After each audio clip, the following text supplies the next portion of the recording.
Hello everyone, and a warm welcome to you. My name is Emma, and I'm the founder and managing director at Chief Disruptor. We're delighted you're tuning in to our first episode in this series exploring the trends shaping the future of flexible working. This series is about how progressive small and medium-sized businesses are at embracing a flexibility first world and also empowering employees to work from anywhere. Over the course of the 6 episodes, our panelists will delve into how they are rewriting the rules on work to not only survive, but also to thrive. In this episode, we're focusing on the unsung heroes, enabling flexible first ways of working, the IT teams. As part of this discussion, we'll be delving into the big question IT leaders are asking themselves as we shift the ways we're working. We'll also be offering up novel solutions and tried and tested insights to superpower flexible working. And before we kick off this discussion, I'd like to start by introducing our panelists today. We'll be hearing from Jason Maude, who is the Chief Technology Advocate at Starling Bank, and also Joseph Walsh, who's the Director of Product Marketing at GoTo. I'm going to hand over to both Jason and to Joe just to introduce themselves. Over to you, Jason. Thank you very much, Emma. So my name is Jason Maude, and I am the Chief Technology Advocate at Starling Bank. The role of Chief Technology Advocate is to go around and talk about the technology that underlies the bank and explain what it is and how it works. And that is what I go and do. I talk about our technology philosophy. I'm an engineer by background, so I understand the nuts and bolts and enjoy explaining to them, even to people who think that they won't understand them at all. Thank you, Jason, so much. And to you, Joe. Yeah, thanks, guys. Emma, Jason, nice to be here today. Yeah, my name is Joe. I work with GoTo. I'm a director in our product marketing organization, and I've been in telecommunications for about 15, 20 years, always in the kind of commercial marketing, customer marketing components, working with brands like Vodafone, British Telecom. I work with Cisco and Microsoft through my roles in those companies as well, and I've worked with a few tech startups. So always been at the cutting edge of technology and communications, and hopefully we can impart some wisdom for the audience today on flexible work. Thank you, Joe, so much. So we've got a number of parts to this episode that we're going to be covering. The first we're going to look at is actual flexible working. So I'd like to kick off by finding out what flexible work looks like for each of you, for your teams and for colleagues, and how you would describe flexible working at each of your organizations. Jason, could I start by coming to you, please? Absolutely. So flexible working for us is the idea that in order to do your job, you don't have to be in one particular location. That's a sort of high-level summary.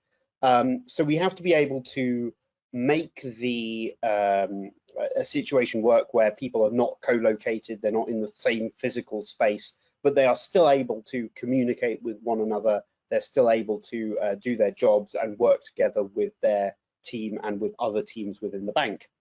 Now, this started off to a certain degree once Starling grew beyond one office and started working in multiple offices across the UK. We had to start thinking, well, how are we going to, effectively coordinate between these different offices? And then, of course, got kicked into overdrive when the COVID-19 pandemic came along, and we all were then not co-located at all, but in different locations.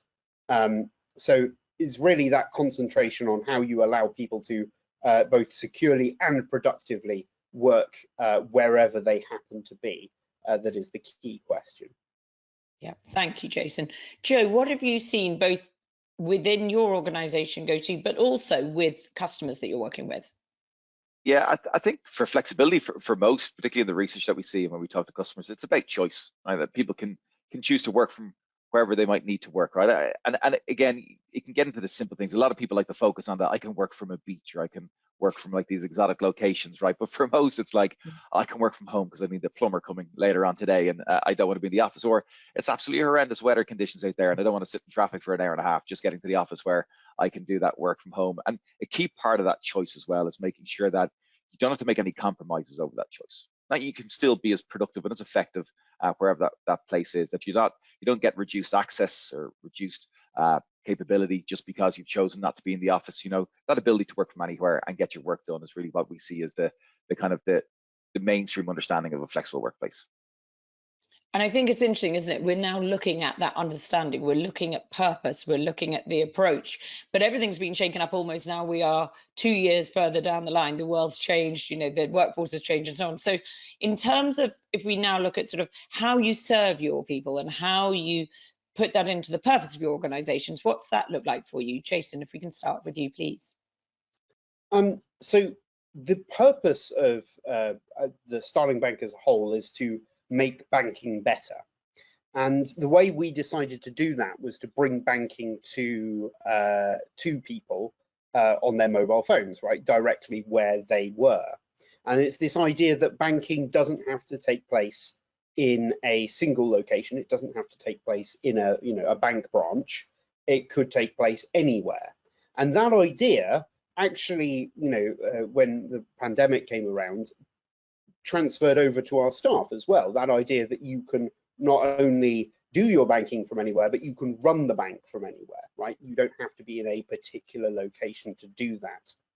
Indeed, we saw a big uptick in our business banking when the pandemic started, and this ability for people to work anywhere, to apply for their bank account at home, get all their bank statements at home, do all of their transactions at home, and so on, was very important for them, because they didn't want to have to go into a bank branch, because obviously that was too risky at the time for them to do. So this concept of banking anywhere and bringing the bank to the people, applies to both now, I think, our not only our customers but also our staff as well. Yeah, absolutely. Joe, you are talking to customers all the time, talking to new customers all the time, but also obviously GoTo has gone through an awful lot. In terms of the approach, what have you seen? Yeah, well, I think when it comes to things like flexibility and the purpose that it serves, particularly around people and the business, right? What's been great about the last 24 months is that there was a forced experiment in remote work, right? And even remote work itself, that was quite an extreme experimentation, because it was literally one place of work and one place only, being at home. But obviously at GoTo, we're a new brand, but our company is 19 years old, and we've been in promoting and enabling flexible work since 2003. So there was a number of industries, a number of businesses that were seeing the benefits of flexible work and how it served both their people and their business initially. And primarily it's about the people, right? It's about, fundamentally, this sounds a little bit kind of dramatic, and excluding any kind of peripheral cases where people suffered, significant hardship economically or maybe health-wise over the last 24 months. In general, by and large, people have been happier. They've had more time back. They've had, on average, the commute is about 30 minutes each way a day, right? Some people less, some people more. So you're talking in and around an hour back every day to people, and they've invested that in themselves, in their friends, in their family, and some even invested it back in work, right? It just gave them a bit more freedom and a bit more flexibility. So certainly flexibility for me is about having a happy, productive, motivated workforce, right? And giving them that choice is really, a massive step in the right direction. But when people saw this and they saw the positive impact on employees, they quickly realized, wow, there's actually business benefits to this too. That this is a real win-win approach. And what we've seen across all our research is, hands down, not only is employee kind of satisfaction up, are people really content with the ability to have a bit more choice in where they work, productivity's up, output at businesses up, and they're finding new ways of getting things done. And certainly this is a massive year for a lot of businesses now, because we're beginning to get into maybe, and this is a dangerous territory to say, like a steady state of where we might be for the foreseeable future, and people can start going, right, how can we make this work for us kind of permanently? So 2022 is going to be a big year of trial and error and finding out what works best for businesses. I think it's a really exciting time for everybody. Yeah, absolutely. And I know you did a recent study, didn't you, where you found 80% of respondents actually agreed with those ways to maximize productivity through that flexible remote or hybrid working model, that flexibility being absolutely key. In terms of productivity gains and losses, because we've talked about the productivity gains, but have you seen those losses? Jason, what are you seeing in your business as a result of working flexibly? So it's somewhat difficult to quantify. I think that there are definitely periods where it feels easier to be productive because you can switch off, right? If you want to focus on a particular piece of work, particular piece of a report you're writing, some code you're writing, or anything like that, it's much easier to be productive at home than it is in the office, because you can just, it's very easy to disconnect yourself from distractions, hopefully. I mean, that's asterisked with a little, it depends on your home situation, obviously, but for many people it is easier. However, for if you're in a situation where you need to get in contact with someone, or you need to collaborate with someone, it becomes a lot harder. It becomes a lot harder because you can't just walk up to them and ask them, hey, I've got a question, can we just quickly talk? You actually have to get in contact with them. They may have cut themselves off and so on. So it becomes much more difficult. When I'm going into the office now myself, like once a week, say, and when I do, I plan to do very little work, because I know that I'm going to have, or very little direct work, because I'm going to have lots of conversations, which are obviously going to be very productive and useful, but they're not going to, they're going to distract me from actually, creating something individually. But I think that ability to say, well, I'm going to do, something in an isolated fashion now and in a collaborative fashion then, works if firms can, work out how to coordinate those different periods between teams. And I think we're still learning on that, aren't we, Joe? Yeah, I agree. I think Jason touched on it to stop it. It's quite hard to quantify the productivity losses, and that's kind of a dangerous area, right? Because businesses need to be, they need to be measuring first in the first place to be able to understand where maybe they are seeing a drop off. And I think because of the extremities we've had over the last 24 months, it's also hard to pinpoint maybe the source of any productivity loss to one particular area. So I think if you look at kind of 3 buckets, right? I think definitely, and this is the hardest part to quantify, is just if people aren't equipped to do the same things away from the office as they are in the office, this can have little knock-on effects, and they're little small things that I think add up that can impact productivity. And it's more of my own personal experiences than actually yet what we've seen in research, what we've seen in the market is that I've had a few dealings. I've worked for a couple of different companies, and I'm 42 now, and I'm beginning to think about, just literally like a little bit about maybe retirement, and I need to start asking questions about pensions and stuff like that. And I've worked in a few companies to date, so I have a few different pots, and I wanted to bring them together to make it easy just to get a picture of where I'm at and what I need to do. And I was dealing with one particular company, and I was chatting to my account manager, and she was working from home, and I was asking about a specific component of it, and she goes, oh, you'd need to speak to someone else in a different department for that, right? But I'm at home right now, so I can't transfer you to that department, right? So she didn't have that ability to transfer a call because she was at home. And she said, I'll email them and they'll get back to you, right? That was, I think, about 2 months ago. I've yet to receive an email and no one's got back to me, right? So that is like, because she wasn't empowered to do what she could do when she was in the office, when she was at home, there's a breakdown in the customer journey, right? So businesses need to be mindful of that. Where are these challenges happening? And what happens if something breaks and people are at home? Do they have the right tools to support them to make sure productivity isn't impacted? Particularly, customer facing teams, because like any downtime can impact sales and customer experience almost immediately, right? So they're the kind of difficult things to quantify, but something that really leadership and management should be quite aware of, making sure they haven't created scenarios where people are restricted. The second thing is, and Jason, those water cooler moments, I've noticed that myself. We've only really started going back to the office post Christmas. We did reopen in September, but pretty quick Omicron was on us, and in Dublin, where I'm based, we did have a work from home directive from the government up until the end of January. So we're only beginning to get back to the office and see people again and get back to a bit of travel, and definitely that energy, that spark of meeting people and engaging with people, and just the kind of spontaneous, oh, listen, I have a question, can we sit down and have a chat about this, and let's just maybe go into this room and throw a few things in on the board. I've definitely noticed that myself, and I've seen a big advantage of being back in the office a few days a week to make sure that happens. And then the third thing I think is around corporate culture, right? And this mightn't lead so much to productivity kind of immediately, but maybe looking at things like employee retention, employee turnover, stuff like that. The research shows that in general, there's been, an improvement in corporate culture because people now have more choice and are a bit more happy with the work environment. But at the same time, I think without those water cooler moments, without those personal and individual interactions, I think I'm really interested to see where the experts in this space, and they go into like, the psychology of the employee, and how they get on with kind of the isolation of remote versus being back in the office and getting the mix together, what initiatives businesses actually take on themselves, because I think we need to be more more kind of forward thinking and come up with better ways of getting people to interact. Because I think work can get, if you're just doing your work calls from home, it can get quite intense. There's no down moments. You're not like having 30 minutes of lunch with someone and just kind of shooting the breeze about what they did at the weekend. So I think that's something that we see, certainly anecdotally, and hear a lot from businesses, that that's an area that needs time and attention. So it's those three buckets. It's the areas that people kind of maybe are restricted and can't do the same stuff, which is hard to quantify. Also those water cooler moments, but the corporate culture as well, I think is a big part where we can lose from this flexible work environment. Absolutely. And I think that very neatly moves us into sort of the second area that we want to focus on, which is those IT teams and the tech tools. And so we've talked about some of those productivity gains from working flexibly and also working in different environments. But what we are seeing as well, and we're hearing about, is that burnout, that boredom and so on. And how does that affect remote workers?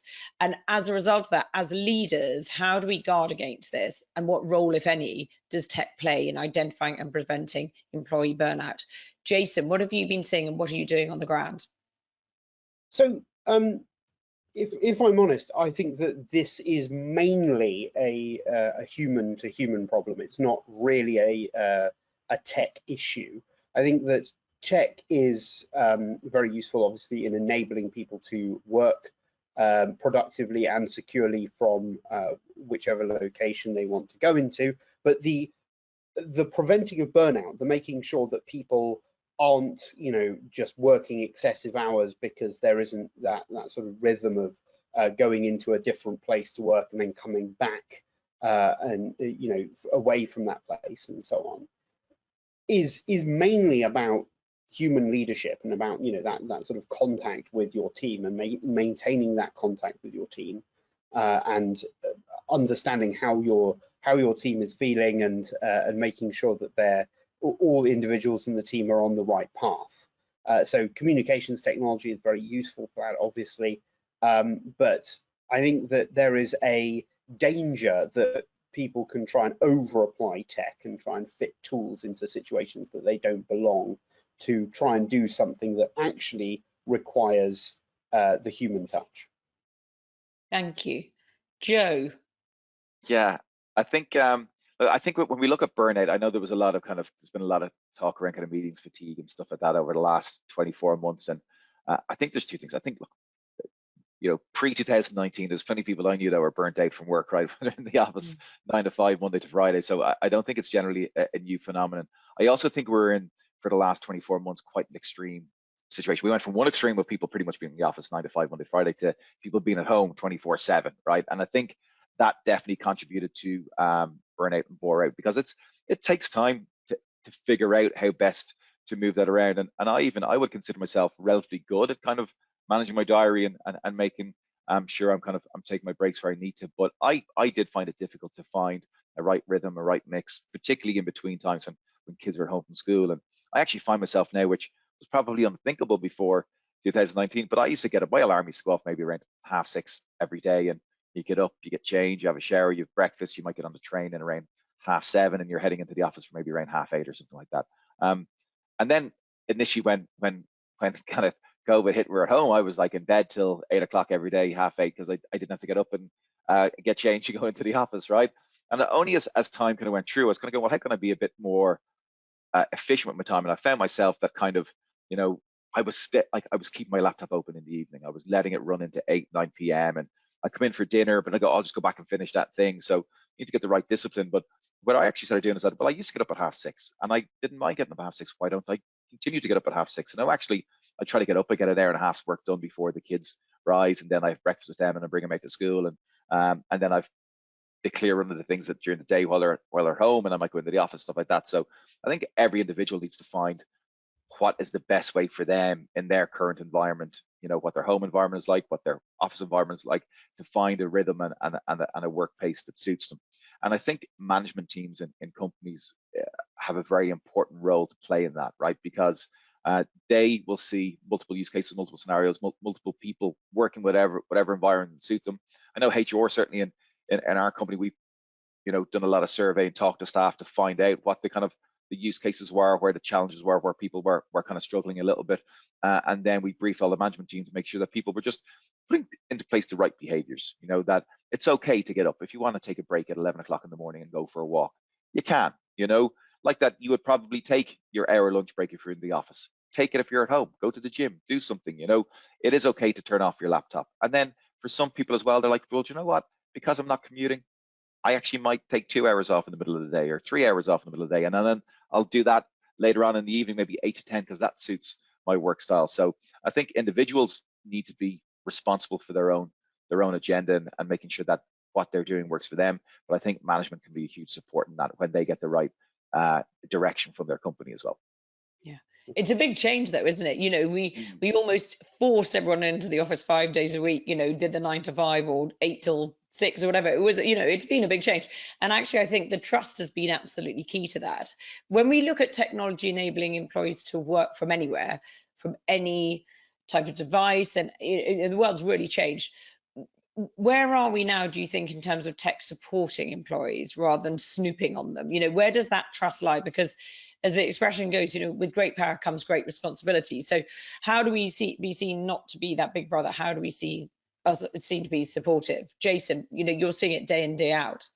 Yeah, absolutely. Well, again, it's about trust, right? As you said, this whole thing is about trust and trusting your employees. So there are of course countless tools that allow you to monitor your employees, your teams, and that sort of thing in very many different ways, like from the work that they're producing all the way through to what they're looking at and what they're doing and that sort of thing. And the question again, I come back to, as an engineer, I'm constantly asking, why are you using this tool in this situation, right? That's the key question. So just collecting data on people without reason, without thinking, is irresponsible, right? It's it's not what anyone wants. It's against the spirit of many regulations. We have regulations now such as GDPR, which talk about being responsible data stewards, right? You have to be a responsible owner of the data and one of the ways that you have to be responsible is knowing why you're collecting that data, right? Why are you monitoring your employees in this way? What is it getting you? What is it indicating about your employees? How is it telling you things about them? That sort of thing. And you have to work out why it is that you're collecting this and what that indicates about how you are related to your team. Like, why don't you trust them in this particular way? And that sort of thing. That's a important question, I think. So it's making sure that with great power comes great responsibility applies in both directions, right? With the great power to be able to snoop comes the great responsibility of going, well, make sure you know why you're doing that and what sort of thing that you are is the thing that you are doing responsible. Yeah, absolutely. And also for, the trust, coming back to Joe's point about having that freedom, going for your 2-hour walk, going for a longer gym break at lunchtime, etc. How do you actually communicate? How do you make all that work? Joe, sort of on the ground, you've been talking to lots of different customers. You've seen it within GoTo as well. What are you seeing? Because, the last thing any of us, I hope, want to be seen to be is that big brother. We want to be there as support. Yeah. But what are you seeing? Well, like that, we haven't come across anybody, utilizing tools to like really kind of monitor their staff yet, in terms of what they're doing, right? And I think that the capability with the tools is there, but I think it can be used in a very kind of positive way, particularly around, again, managing kind of employee burnout and making sure that people aren't overdoing it and that they're taking the breaks and stuff like that. But I think Jason made an important point about honesty and trust. It's a two-way street, right? And flexibility is a two-way street. You can't have a flexible relationship where the flexibility is all coming from one side. And I remember a specific example when I was working in a company, and it was one of my colleagues, and their view was that, they just needed flexibility because they needed to work from 7 to 2 every day because that's what suited them the best. And you're kind of going 7 to 2 every day, right? That's not very flexible. Right? That's almost like, these are the hours I need to work, and you need to be flexible to let me do it, but I won't be flexible with the hours at all, right? So flexibility is a bit of a two-way street. And, sometimes it mightn't suit you to go into the office, but your company might want you to go in, and that's important that relationship exists. I think when it comes to things like trust, right, and this again goes back to the tools and how we monitor. I know people like, when it comes to tools monitoring, I hear more kind of paranoia and more kind of question marks being raised over it than actually any formal structures of people doing, right? But people conscious of like, maybe are they checking my presence to see, am I online or am I offline? You know, are they, you know, is there someone in IT monitoring the level of work that's going through the network and stuff like that? We haven't come across that, but trust is a massive part of it. But what I have come across is definitely anecdotal feedback where people feel that they're not trusted by their leadership team, right? Or that the leadership team has put in structures to place to work from home, but the back channel chatter is you're not going to get promoted if you're not in the office. You know, and there's stuff like that, that again, you need to be extremely aware of that as a business, right? You need to be extremely aware of that as a leadership team. And you should always constantly have a regular kind of touch base with your staff, whether it's through like, you know, quarterly or half yearly or annual salary or annual surveys. You know, it's definitely important to touch base and understand, you know, okay, like understand what we had a bit of a reorg there internally the other week, and we had a meeting with our CMO to go through it, and we were chatting to him afterwards because it was a little bit quiet, and he said, well, to be honest, there's probably not too many people that are going to ask blunt questions to the CMO, right? So you need your back channels. You need to find information. You need to understand what the mood of the audience is in the workplace. And I actually think technology could play a really powerful role in that in terms of sentiment and stuff like that, and give some key insights, obviously without using any negative sentiment explicitly against people, but using it to go, right, do you know what, generally sentiment's down a little bit, and we need to, you know, they're common things with consumer sentiment surveys all the time and every economy, and, you know, bringing that into the workplace as well to get employee sentiment, I think so, you know, definitely only positive things can come from that. And you, I know, have done some recent surveys, Joe, in terms of IT teams and seeing increased workload, and that's been sort of 72% since 2020. That's obviously a significant number there. How can senior leaders actually adopt and utilize tech solutions to optimally lessen that load? You know, that's a big number. So what can we do there? Yeah, well, a couple of things. So yes, that work's increased significantly, and I think a tip of the cap to IT teams all around the world who stood up remote workplaces, like literally with little runway overnight in many companies. I remember speaking to one particular financial institution in the UK, a large enough institution. They had a 3-year plan in place for rolling out flexible work and kind of working from home, and I think they rolled it out in 3 weeks. I think they surprised themselves with the art of the possible when their back were against the walls and they had to do something right. So like IT have done a huge amount, but it has increased their workload, and it's also increased the complexity of the workload, which has added pressure on IT teams, right? So we've seen, I think it's 72% is right that said their workloads increased, 46% said the complexity has increased with that as well, and that's leading to extra pressure. I think about 43% said they saw an increase in pressure on the IT teams too, right? So definitely a challenging time for IT, and they've had to deal with a lot. Shadow IT is a big challenge, security is a big challenge. There's more strain with that because of the implications of, you know, of data breaches and elements like that. But the flip side is, and the positive part is, this is not going unnoticed, right? And leadership teams are noticing this. They're actually making more money available to IT. Okay, so the vast majority of IT teams say, yes, our budget is bigger now than it was in the past. We are getting the support that we need. But there's two things with that. The one thing that I thought quite interesting with where they're spending that money was that actually the number one place they're spending money was on skills in their teams and training, right? At 52%, saying that was kind of their highest priority over the next 2 years, is like getting more capability and more knowledge and more experience into their IT teams to help them deal with work a little bit better, maybe a bit more knowledgeable. The second thing's around reducing the workload around automation, you know, making more tech stacks work together, moving more to cloud-based solutions that they don't need to maintain and upgrade themselves, you know, trying to just ease the burden by automating more tasks, reducing tasks that aren't necessarily needed anymore, and then using tools that, you know, for example, consolidating tools, right? So having less vendors. So many vendors now have expanded their capability set, particularly in our industry, right? Whether it's your meeting solutions, your phone solutions, your webinar tools, you know, your remote support tools. You used to buy all these from, you know, 4 or 5 different vendors and manage 4 or 5 different contracts and 4 or 5 different negotiation processes. You can now do that with one and just manage one vendor. You can save money off that as well, and then free up budgets for other things. So that's what IT teams and how they can look at their tech is not so much, is there a new piece of tech that they can put in that will make life easier? It's actually amalgamating a lot of the tech that they already have through one vendor, one provider, and that is like I think like a crazy stat, like 9 out of 10 IT teams actively consolidating their tech tools in 2022. So that's a big thing that they're spending some of that investment on as well. Goodness, Jason, how has your team been? What are you seeing? If to bring all of this part of the episode together, what have you been seeing? How the workload's been managed?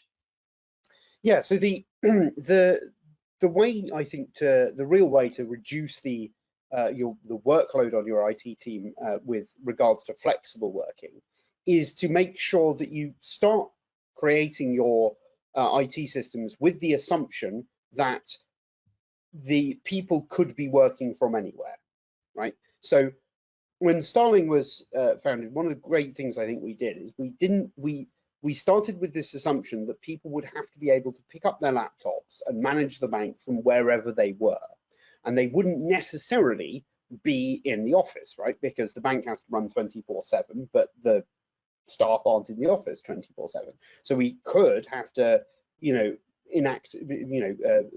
do things to help manage the bank, run the bank in an emergency, fix things without being in the office. What that means is that you don't expect that the office Wi-Fi is anything special. You assume that it's just like any other Wi-Fi, right? You don't prejudice in favor of it.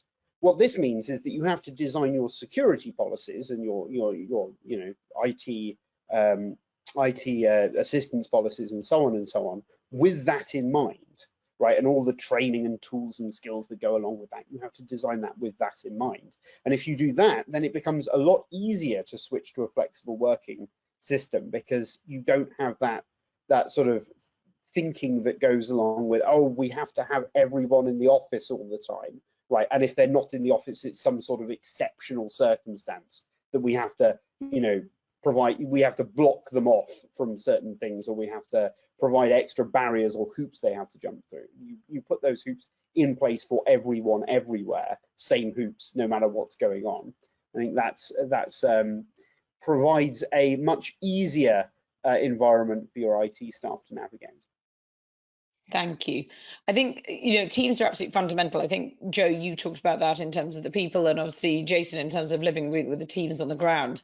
When we surveyed our community back in 2021, the end of 2021, with our State of Recovery report, we found that 88% of respondents actually agreed or strongly agreed that digital maturity was directly linked to how quickly their organisation was able to respond to the impacts of the pandemic. Jason, with Starling Bank being known for connecting customers to advanced technology to support their fast-paced life, how have you remained nimble and responsive as a business remotely? Yeah, so I think that the answer to this is that we haven't done anything different remotely than we were doing beforehand. So I think that's one of the key things why we responded to the pandemic so well, I think, is because we didn't change the way we were doing things. It was always like this. We were always nimble. The way it works is that we have a system that does not try to. Oftentimes, you will get people talking about the balance between security and reliability on the one hand, and speed of delivery and productivity on the other. And we've deliberately tried to create a system which eliminates this balance, which says this balance is no good.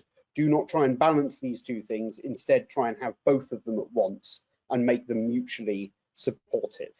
And by creating a system where they're mutually supportive, we're able to quickly respond to big changes in circumstances like the pandemic, respond to that both for our staff and our customers without compromising on security and reliability and so on. Whereas I think many firms where this is in balance suddenly found themselves having to quickly respond, but then lowering their security posture or becoming less reliable for a time because they had to, because these things are in balance for them. Whereas if they're not in balance, then you can quickly run while staying as secure, and you are more confident in quickly running because you know that security is there. And this is all about making your systems for the systems we have for running the bank concentrate a lot on reliability and resilience. They concentrate a lot on the question of not will something go down, but assuming that things will go down and then saying how can we recover as quickly as we possibly can. And so that underlying assumption of this will break, how can we respond quickly, how can we respond with minimum customer impact, is built into all of our systems. And because of that, we're able, when things go wrong, either, you know, individually for just us or for the country or the world as a whole, as they did with COVID-19, to respond very quickly. And Jason, you make that sound very simple, but Joe, as you know, GoTo help obviously a wide range of businesses do their best work from anywhere. But this has been, you know, a lot of things have changed. And what advice do you have for IT leaders who want to introduce new tech tools to master remote working and Yeah, flexible working? Yeah, I think to build a bit on Jason's, but I think definitely there was companies are at different stages in this journey themselves. Like obviously we've been in this space for 19 years and we've seen the market grow and businesses adapt to flexible remote work. And even for ourselves, to be honest, we were kind of, even though we embrace flexibility and people have the freedom to work, the vast majority of us still worked like 2-3 days in the office. And I think a lot of that was probably down to, you know, our home setups weren't as established as they are now, right? Because I didn't have space for 2 screens. I didn't have a proper chair and a proper desk where I can actually sit here for, you know, 8 hours in a day and still be as kind of comfortable as I would be in the office. You know, it was seldom the case for when I was doing it at home. It was more kind of kitchen table for things that I needed to do.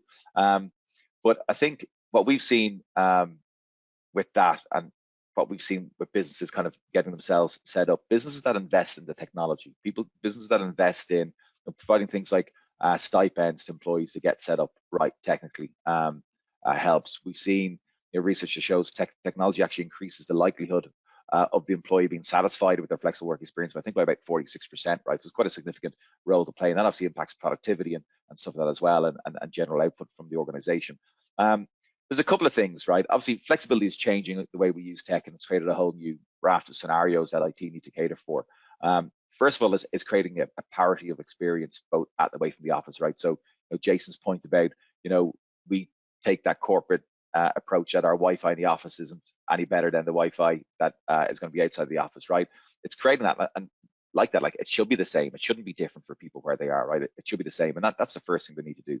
The second thing is they need, particularly if you look at customer-facing teams like sales teams or customer service teams, they want that same experience. They probably have more unique tools that they use. Are those tools all accessible and readily available to them when they're not in the office? And then the next thing is a support experience, right? So, many a time I'll be like, something's not working here for me. I need to pop up to Gavin on the second floor in IT and get this fixed, right? Now, Gavin's no longer on the second floor and I might even be in the building at all. And how does Gavin help me? He needs the right tools to be able to remote access my laptop's remote support. And still significant, particularly in the smaller side of things, smaller businesses, many of them not using those tools. So like, if something breaks, people are in a bit of a pickle if they're not at the office. So I think those scenarios around kind of the parity of experience, particularly for customer facing teams in sales and service, as well as then how IT support all those people working in the field, are challenges that a lot of IT teams are grappling with. And they grapple with it for a couple of reasons. One is kind of complexity of the amount of tools that they have right now and the amount of different vendors that need to manage and the different back-end administration tools that are in and out of so many different apps trying to do that. It's tough to get that one clear picture of everything, which makes it a challenge. The next thing then is in around the cost of having all of that. And there's a lot of things were stood up, in a short time frame, with the mindset that this is like maybe 3 months, at most. If anybody said it's even going to be 6 months, it would have been like, what, 6 months? No way. 24 months and we're later and we're still just kind of, taking what was, a temporary situation and looking at a more kind of permanent one. So they need to look and make sure they can procure and resource a way that is like cost efficient for those businesses as well. So that's really kind of what they're trying to address, and what IT need to face every day is that complexity, the cost, and just making sure that they can get all those experiences right for their teams. And I think you've very nicely taken us into those future trends. So, many people thought this was a sort of couple of weeks, months, not certainly 2 years. So in terms of that remote working, that flexible working, is still fairly young for many businesses. What are your predictions for both of you in terms of what remote working, flexible working look like in another 2 years' time? Jason, if you had your crystal ball, what would it be saying? As the old adage goes, predictions are very difficult, especially about the future. So it is. But looking into the crystal ball, I think that we're going to see a return to the office, but not a full return. So I think that a lot of businesses are realizing the benefit of having not only like the benefits to their staff of having, the ability to be flexible, but also the benefits of not having as much office space, right? the financial benefits of being able to lower the amount you're renting in sometimes very expensive areas. So that sort of thing will I think promote a working sort of half the time from the office, half the time from home style arrangement in many businesses. Obviously, there'll be some businesses that can't do that. There'll be some businesses that will be wanting to get back full time, or will require their employees to be on site for particular things.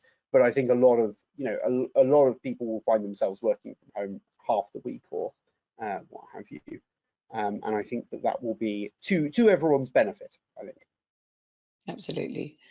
Joe, you've Yeah, done it for 19 years on and off, so come on, what do you think is going to happen in 2 years' time? Yeah, I think on Jason's point, and I alluded to this earlier on in the conversation, right? A huge focus on flexibility or remote work. It's about being at home. It's about not being at the office, right? I actually think the office is the one consistent part of the future of work, right? And people will go back to the office. When we look at research, you get, like, by and large, and this can sway a little bit by a few percentage points depending on the sample or the research that you're looking at, but by and large, 1 in 5 people can't wait to get back to the office and be there 24/7, right? They love the office. They're real office people. They love the interaction of it for whatever reason. That's their desire.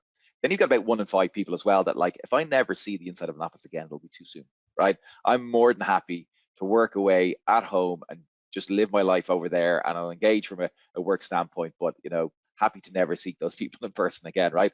But the vast majority, about three out of every 5, 60% of the workforce want that hybrid experience, right? They want to be in and out of the office. They want to meet people. They want that choice. They want that flexibility.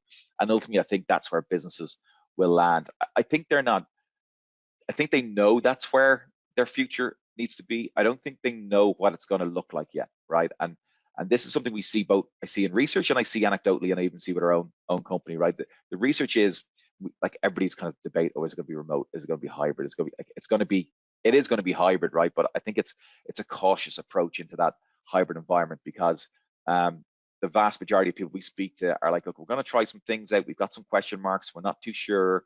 We're going to review this in 6 to 9 months and see how it's going. We'll talk to the staff. We'll talk to the leadership. We'll see what makes sense. So I think there's going to be a lot of different things, that are tried for the first time that may or may not work, certainly in the immediate future in 2022. And one thing I would say, because I think some business can be a bit quick to go, oh, we don't need the office. And that's a pretty big item off your expense list, right? For a CFO of a company to, all right, we take away any real estate. I would advise against the extremes of full-time remote or full-time in the office. I think hybrid is the best way to do it. I think you could probably consolidate your office space, certainly kind of, bring it down, make it smaller, be a bit more kind of considered of the type of work that will be done in the office space now, right? Maybe don't need all those rows of desks. It's more meeting rooms, collaboration spaces, because when people come together, they'll probably work together. So I think I'd be fairly confident that that's what the future would look like from an office standpoint.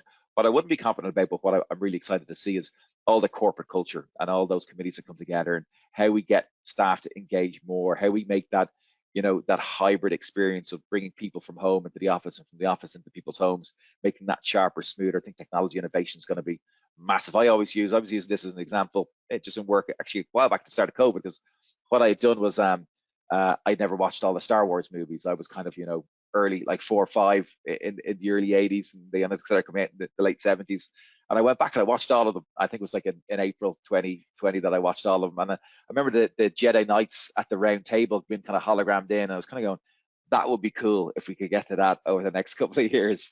I'd really like to see that. So really excited about the technology innovation as well. And I think there's a lot of great stuff to come. I think you're absolutely right. And I think that works very nicely into sort of something else I wanted to ask you, which is, across industries, we are seeing demand for more humanized and personalized customer engagement and interaction online. And coming on to the holograms, coming into, how do we bring each other into each other's home that is different to what we've done in the last 2 years? How can businesses also achieve that internally for employees above and beyond? Are we looking at, from a tech standpoint, certain things we're looking at from a cultural point, certain things, as sort of coming towards the end of this? What are your thoughts there? Because I think what we've talked about there is that seamless, frictionless experience for customers.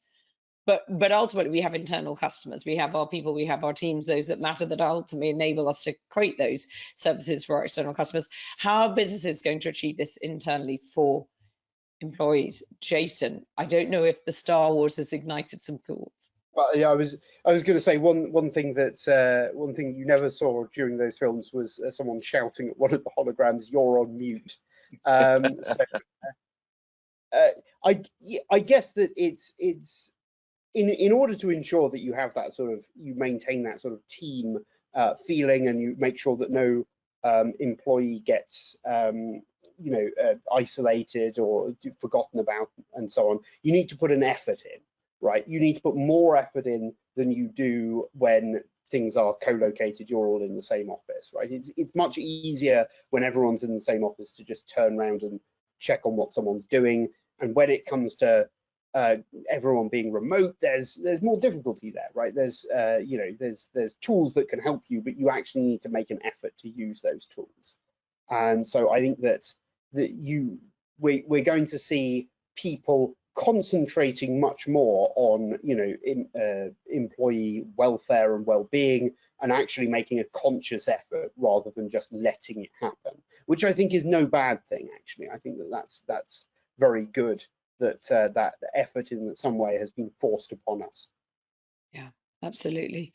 In terms of industries, there are certain industries, aren't there, that have been really, really affected, and we're looking at sort of 24/7 availability, particularly the likes of healthcare and banking. How do we harmonise that with the growing trend for flexible working? Joe, what would you advise? And Jason, obviously living and breathing financial sector, what are both your thoughts on that need of 24/7? Oh God, I'm not too sure, Emma, on that one. I think when we look at that, yeah, that 24/7 approach, I think technology, talking about like trying to make things a little kind of easier as well. I think there's a huge expectation on the technology industry generally, right? That everything works brilliantly together, and I think we're seeing a huge improvement in that over the last kind of 5 to 10 years. A lot of open APIs, a lot of platforms just seamlessly now can integrate, without a huge amount of development work, and you see the massive improvements that makes. I think the industry collectively has a major responsibility just to remove that friction wherever possible. To make IT easy. That is like, even working in IT, and I've worked in pretty much IT for like 15, 20 years, trying to keep pace with everything and how it's happening, and even being knowledgeable of everything that's out there that can help, is difficult to keep pace with, right? So anybody not working in IT must find it a complete minefield. So I think just, definitely everything just working together, making it simple, making experiences as simple and as pain-free and as frictionless as possible, is what will help every industry. Jason, anything to add there? Yeah, absolutely. I would say how can you harmonize it without flexible working, right? The need to have that sort of 24/7 availability. It's really difficult to have people in the office 24/7, right? Because the transport to the office does not run 24/7. Food is not available 24. Well, it is in some places, but only in limited places is it available 24/7. So if you're going to have 24/7 availability, you need to have the thought that people are going to have to respond to customer queries and provide assistance from places that are not the office, right? So you need to assume that there's going to need to be some home working, some home response, and so on. Even if the only 24/7 availability you need to provide is emergency cover, you still need to have that ability to provide emergency cover, and that still needs to be as secure and safe as the non-emergency cover, right? So I think that increasingly, again, the flexible working that has been forced upon us in some ways by the pandemic is a great thing for customers, and the ability of firms to provide them with the 24/7 ability that they are increasingly requiring. Thank you. So we are very much almost out of time. It's been a fascinating discussion. I'm going to come back to you about your go-to tech tool, Jason. Ooh. I really like, so I'm going to name Discord. I think Discord has really got voice and community interaction down very well. So I'm going to name that. Joe, your tech tool. Only recently, I probably wouldn't call it a tech tool up until now, Emma, but I recently went electric with my car, right? And that feels like a tech tool now. So with that, and I actually put in a little electric scooter to go with it. So yeah, gone a bit electric for that. Fabulous. Yeah, having been in a Tesla recently, I have to say it is a very different drive to many others. And Yeah. finally, your go-to business idea you wish you'd had, Jason, Ooh, you've had already. this is a tricky one. I could name Starling Bank, of course, but let's let me say the cloud provision. I think that's a game-changing innovation, and if I had the ability to do that, then that would have been a big impact on the world that I would have had. Yeah, absolutely. Joe. Yeah, a search engine before anybody else. I Yeah, would have taken absolutely. Google. Yeah, absolutely. Well, thank you very, very much to you for joining us, to both of you, to everyone who's been listening. Hope everyone has a great day and looking forward to seeing more of the episodes that we have to come. Thank you all very much indeed.